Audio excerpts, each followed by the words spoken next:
Next up, we have Tom De Koning. Tom De Koning, number 12, 21 years old, Pom. He's a pup. He's a bub. 21 years old, 203.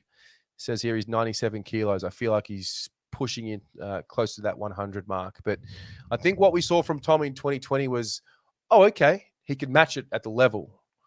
I think we're asking him to go up another level in 21 and not only match it, but start dominating. Is he ready for that?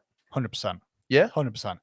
Best footage I've seen in all preseason. You know, Carlton media, they give you crappy little TikToks and soppy little musical numbers. What I'm about is TDK ramming the head of Pernat into the ground because, okay, it's brutal, Absolutely. but he's training with intensity. Yeah. That's what I want. I want to see him do that to Nankervis, just rip him out of a contest and be like, you know what, I'm here now. And I see a lot Tim English in TDK, the ability that he can go forward and impact. I think this year, I reckon he will be Tim English level the year previous. Okay. I reckon that's what I think you heard Teague say it. There's one ruck spot in my team and Levi will do the rest and the forward will do the rest. TDK, I reckon he's going to play every game this year and I reckon he will announce himself and we'll be looking at the future there. English and TDK, O'Brien, these are the ruckmen that are going to start knocking Grundy and Gorn off. Look, I obviously hope you're right. Obviously, I hope you're right. I just don't think that's a realistic expectation for him yet. I think we can see what he's going to become. Is he going to become that in this year? I mean, like I said, I hope so. I wouldn't be devastated if he doesn't. But ultimately, we need a little bit more, not just from TDK, but from Pitnet as well. But generally, the ruck position, we need stability, in my opinion. I think we need to be able to play proactive rather than reactive. If we've got TDK in 1 week and then, 3 weeks later, Pitnet's in and then we've got to get used to how he taps the ball. I think that's where we got a little unstuck last year. We weren't able to play proactively in the midfield. We had to just hope that we could halve a contest or just be competitive in the ruck. I think once we can start getting that to a level where we're confident we're going to win the ruck tap, I think that's where our midfield goes to a next level and we don't get caught flat-footed. Can Tom do that this year? I think he can. I don't know if he can be at that top level 22 games because the reality is there are a lot of great ruckmen in this league and you've got to give them the respect that they deserve. I think we're going to see more layers to the patches that we saw of Tom last year. I mean, you look at that Sydney game where we won by a kick, the Matt Cottrell game winner, TDK's fourth quarter. If you haven't watched that, go back and watch it. Like it was like this kid wants it. To quote a great man, Rocco, get the ball. You got to want to get it. And I think we see that in Tom, and we hope that he can do that for 20 games.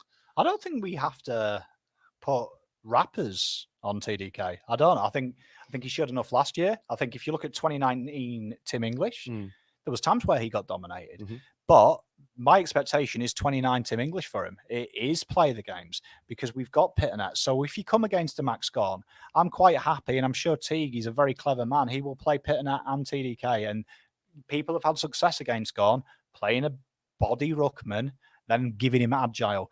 Nick Natanui, another guy that you can beat with the two ruckman strategy because he's these two ruckmen, if you watch them, they're rhythm ruckmen. They get used to the way you jump, they get used to what you do, and eventually they tire you down. But TDK, he's agile, he's quick, he's very good aerially, he's got a high leap. He leaped, if you go back against the West Coast game, you actually see me nearly leaps over Natanui. Yeah, there was certain contests where we actually did. Yeah, he's so high. Yeah. So these are strings that we need to utilize, and TDK can also play in the forward line, and he's been quite successful about it. He's an awkward customer.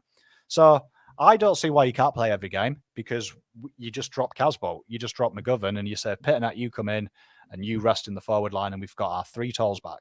So I'm confident with him, but my expectation is look at 2019 Tim English year where Tim English started to impact, started to get the responsibility. Might have lost quite a few ruck contests he did, but he kept going. And that's where, to me, I think he's going to grow as a human being. Okay. But he looks big. He looks big.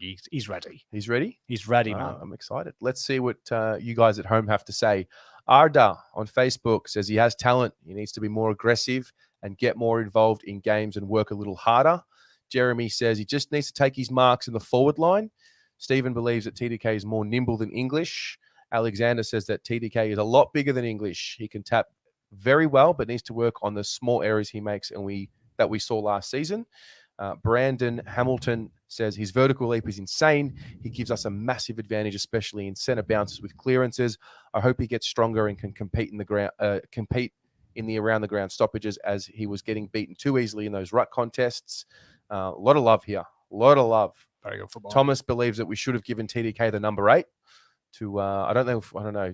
I think we just want to, I don't mind the 12. I think it looks good on him. Well, I I mean, think he makes it his own. I think he should create his own legacy. Yeah, I like that too. I mean, I do like calling him Tom De Cruiser. Hey.